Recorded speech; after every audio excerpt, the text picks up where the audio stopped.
So hello everyone, সবাইকে জানাই good morning. সকাল সকাল ঘুম থেকে উঠে পড়েছি, উঠেই দেখো ব্রাশ সেরে নিয়েছি, নিয়ে এদিকে জলও খেতে চলে এসেছি। হাতে নিয়ে নিয়েছি দুটো খেজুর। তো খেজুরও খাওয়া কমপ্লিট হয়ে গেছে। আর আজকের মেনুতে তোমাদেরকে দেখাতে চলেছি কষা মাংসের ঝোল। তোমরা কিভাবে করবে সেটাই আজকে তোমাদের সাথে শেয়ার করতে চলেছি, তো চলো দেখে নাও।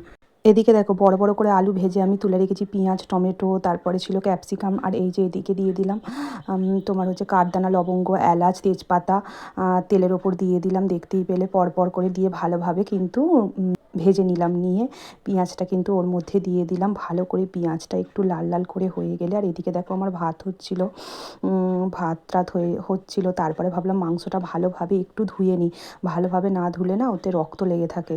তো ভালো করে পরিষ্কার পরিচ্ছন্ন করে ধুয়ে নিলাম, নিয়ে এদিকে রান্নাবান্না সারছি। আর বন্ধুরা, আমার ভিডিও তোমাদের কীরকম লাগে প্লিজ কমেন্টের মাধ্যমে জানাবে। কেউ যদি আমার ভিডিও ইউটিউব থেকে দেখে থাকো প্লিজ একটু সাবস্ক্রাইবার করে দেবে। আর কেউ যদি ফেসবুক থেকে দেখে থাকো তাহলেও আমার পেজটিকে ফলো করে দেবে, লাইক কমেন্ট শেয়ার করে দেবে। আর বাইরের ওয়েদারটা দেখো এতটা সুন্দর, তাও কিন্তু মেঘ করে আছে, দেখতেই পাচ্ছ ধোঁয়াশা ধোঁয়াশা হয়ে আছে আকাশটা। আর এদিকে দেখো পেঁয়াজটা আমার লাল লাল করে ভাজা হয়ে গেছে। এবার কাঁচা লঙ্কা দিয়ে দেবো। তো কাঁচা লঙ্কাগুলো চেরা ছিল, তারপরে দিয়ে দিলাম, দিয়ে রসুন বাটা দিয়ে দিলাম। দেখতেই পেলে তোমরা তোমাদের পরিমাণ অনুযায়ী রসুন বাটা, পেঁয়াজ কুচি সবটাই তোমাদের যতটা মাংস থাকবে সেই অনুযায়ী ব্যবহার করবে। তারপর দেখো টমেটো কাটা, ক্যাপসিকাম কাটা, সেগুলো আমি ভালো করে দিয়ে এইভাবে নেড়ে চেড়ে নিচ্ছি। তারপর এই তেলের ওপরে আমি মাংসগুলো যেগুলো ধোয়া ছিল ওর মধ্যে দিয়ে ভালোভাবে ভেজে নেবো। তো তোমরা কে কেমন করে করো জানাতে কিন্তু ভুলো না। আমি এইভাবেই মাংস রান্না করি। তো আর একটা প্রসেসেও আমি করি, মানে মশলাটাকে কষে নিয়ে তারপর মাংসটা দিই।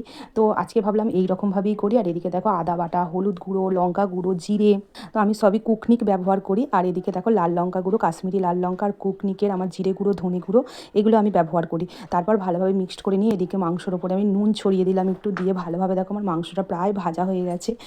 যেটুকু জল বেরিয়েছিল সেটাও মরে গেছে। তারপরে দেখো আমি মশলাটা এরভাবে গুলে নিয়ে এর মধ্যে দিয়ে দিচ্ছি, যেহেতু আমার মাংসটা ভাজা কমপ্লিট হয়ে গেছে। আর চাপা দিয়ে দেবো। তো দেখো এদিকে আমার ভাতটাও প্রায় কমপ্লিট হয়ে গেছে, এবার নাবিয়ে নেবো। তো দেখো ভাতটা ভালোভাবে নাবিয়ে নিলাম, নিয়ে তার চলো এদিকে দেখো বিছানার অবস্থা দেখো। দেখো আমার গুছানো কমপ্লিট হয়ে গেছে।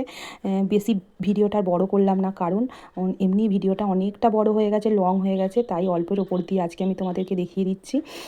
তারপর দেখো ভালোভাবে ঘর গুছানোর পর আবারও আমি চলে যাবো আমার মাংস রান্না করতে। এদিকে দেখো মাংসটা প্রায় সিদ্ধ হয়ে গেছে। এবার দেবো এর মধ্যে আলু কটা, তেলও ছেড়ে দিয়েছে দেখতেই পেয়েছো।